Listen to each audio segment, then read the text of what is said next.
வணக்கங்க. எப்படிங்க இருக்கீங்க? நல்லா இருக்கீங்களா? நிச்சயமாய் புரிந்து கொள்ளுங்கள் என் அருமை சகோதர சகோதரிகளே.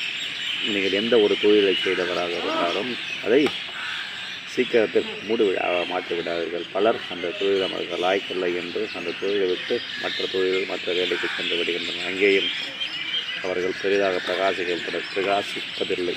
என்னிடம் முதல் இல்லை என்று ஏதோ ஒரு காரணத்தை கூறி அந்த தொழிலை விட்டு வேறொரு தொழிலுக்கு சென்று விடுங்கள். நிச்சயமாக நீங்கள் ஒரு தொழிலை செய்யும்போது அதில் புரிதல் வர வேண்டியது மிக மிக அதிகப்படியான கட்டாயமாகும். புரிதல் என்பது உங்களுக்கும் தொழிலுக்கும் ஏற்படக்கூடியது. அதை நீங்கள் செய்ய தான் அந்த தொழிலுக்கும் உங்களுக்கும் ஒரு புரிதல் ஏற்படும். ஆஹா, நீ இப்படி சொல்கிறாய், ஆனால் என்னால் நடத்துவதற்கு பணமே இல்லை என்று நினைத்தால் இந்த தொழிலை மிக மிக சிறியதாக தொடங்கும். உன்னிடம் இருக்கும் முதல் இல்லாமல் எப்படி அந்த தொழிலை நான் நடத்தி கொண்டே இருக்கலாம் என்பதை எண்ணி அந்த தொழிலை தொடங்கி கொண்டே இருக்கும். இந்த தொழிலை மூடினால் நிச்சயமாக நீங்கள் எதற்காக அந்த தொழிலை தொடங்கினாரோ அந்த தொழில் வீணாகிவிடும், உங்கள் அனுபவம் வீணாகிவிடும். ஆகையால் பொறுமையாக இருக்க வேண்டியது நிச்சயமாக தொழில் செய்வதற்கு ஈடு இணையற்ற செயலாகும். செய்வீர்களா?